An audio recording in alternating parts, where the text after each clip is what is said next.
story I'm going to tell tonight, I think, is the most dramatic story in the history of Gratiot County. And partly because it didn't happen just overnight or on a day or a weekend as one event. It lasted 5 years. And it affected virtually everybody in the county. And so that, I think, makes it pretty significant. Now, this story is often entitled Sawdust Pudding and Slippery Elm Gravy, the story of starving Gratiot. Well, I want to clear something up right away. While food was pretty scarce for a number of years here in the early years of Gratiot County, nobody ate sawdust pudding and slippery elm gravy. Okay, it wasn't that bad. And probably nobody even knew how to make it. But that was the situation. The event was named that later because people wanted to be able to remember it, but remember it in a maybe not as serious a light as it actually deserved, because it was very serious. So, tonight, the story of starving Gratiot. To do this, tell this story, I want to set a scene which was an actual event.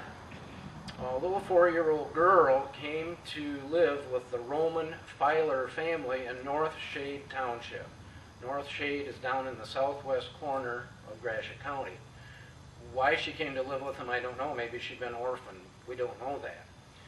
When the family all sat down to eat, she noticed that everyone had a potato on their plate and nothing else. So she looked up at Mrs. Filer, who was, in a sense, her new mama, and she said, "May I have some gravy?" And Mrs. Filer said, "I'm sorry, but we don't have any gravy." So the little girl thought, and then she said, "May I have some butter?" And Mrs. Filer said, "I'm sorry, we have no butter." So, probably out of desperation, the little girl said, "May I have some salt?"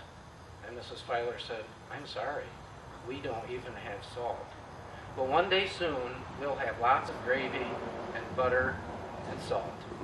Well, I suppose you have to say that to a little 4-year-old who's wondering why things are the way they are, but it wasn't going to be one day soon. It was probably going to be several years before there was adequate food in the county. So the question is, how did Gratiot County in its earliest years run out of food? How could that be? Well, the answer is very logical, and that's what I want to tell you about tonight, is how this happened and how probably people's lives were saved. We don't have any record that anybody actually starved, but there were some pretty hungry people scattered through the wilderness of Gratiot County before this was over. This is how it happened. The federal government around 1850 unloaded a bunch of land it didn't want anymore, and they gave it to the states. I think there were 9 states involved, Michigan included. And they said to the states, you can have this federal property and you can sell it. And then you can use the money for making internal improvements. You can fund roads and bridges and canals and that kind of thing. So the state of Michigan was pretty happy to get this land, and there was a lot of it. They called it swampland to make it officially sound like it was junky. And a lot of it probably was, but some of it wasn't. Some of it turned out to be pretty decent land. I mean, after all, Gratiot is one of the top agricultural counties in the state of Michigan. But at that time, it was woods. Gratiot County was woods from the north border to the south, from the east to the west, 320-some thousand acres of old forest, never been touched. Only inhabitants, Native Americans, who had lived here at different times for probably centuries. So, the state went about selling this land, and they sold it cheap, $1.25 an acre to start with.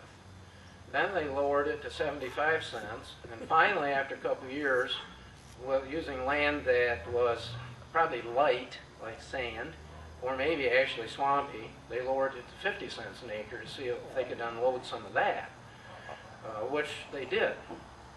Now you say, why would anybody want to move into a situation like this? Why would they want to come and live in the woods?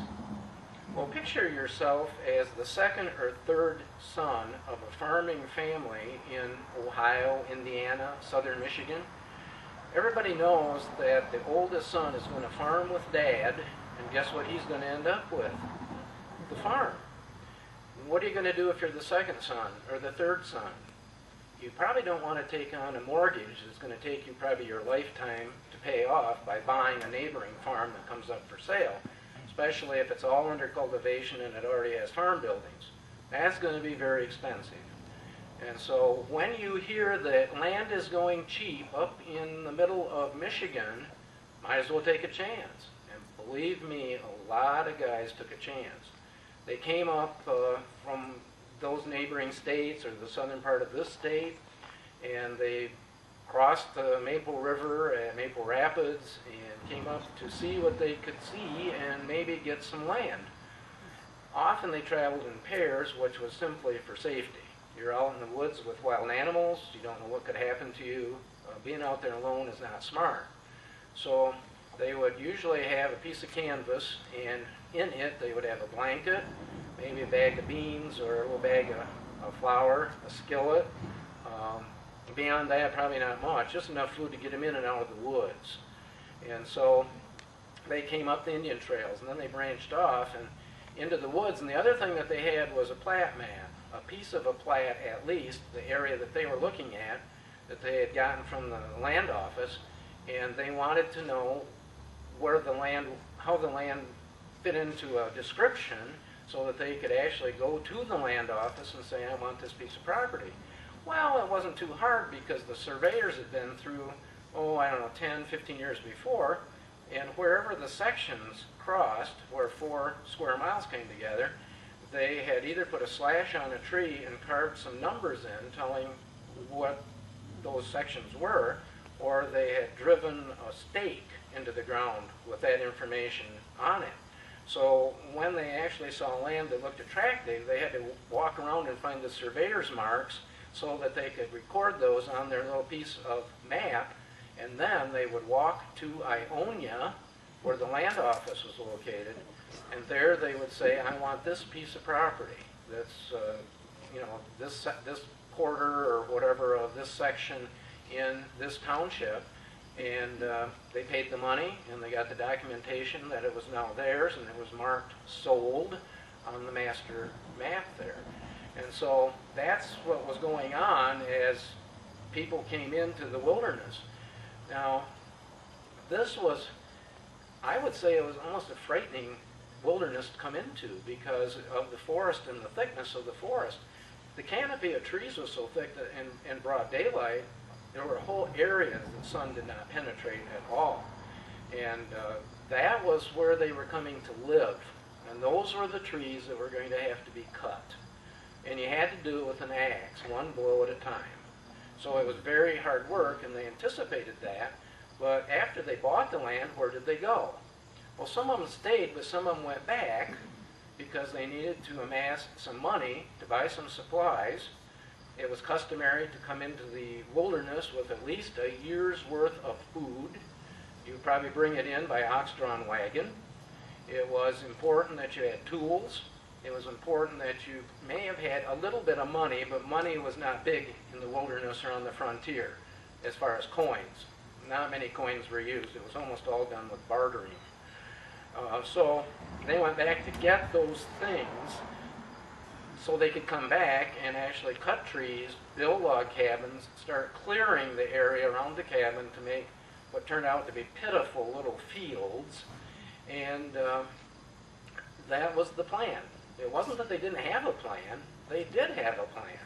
But the government looked at what was going on with the sales of the land, and they thought that some of these people had just come into Michigan, into Gratiot County or Isabella County, and their whole purpose was to buy the land and just speculate in it, just let it sit there, and maybe neighboring pieces of property would be improved with log cabins and farms, and then they could, 10 years later, sell their land for a tidy profit. The government didn't want that. They wanted settlement because settlement brings prosperity, and they wanted the area settled. So they passed a new regulation, and it said, very simply, unless you come back and settle on the land and start to improve it within a year, it will revert to the state.